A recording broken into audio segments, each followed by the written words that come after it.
Hello everybody and welcome back to a new update from the heart of my 1920s Lego city. Today I'm going to work on my elevator railway building again, so without further ado, let's start.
That is the end result for today.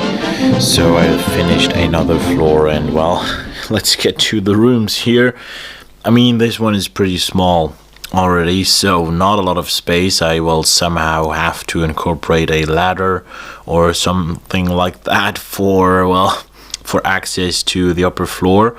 But this room right here is even smaller, so I am thinking about removing parts of the wall here on the left and actually use these very small tiny rooms to enlarge the rooms which will be in the building, which still has to be built in this narrow space right there. So but that is just stuff for the interior. Let's have a look at the exterior now. So let's get down to street level right here. So as you can see, I have added more details on the facade. That looks a lot nicer there. We have the beginning of an arch there leaping across the elevator railroad tracks. And yeah, I think this is slowly but surely coming along very nicely. And it is, well, once again in my city, a very, very close call. So let me get that L train passing. And as you can see,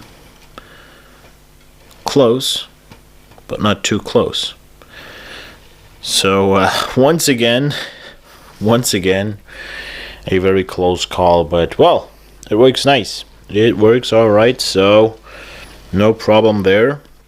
No problem for me, no problem for the L. So that is it for today's update. Let me know what you think about it in the comments down below. Till then, have a good day, have a great time, and I see you in the next video. Bye.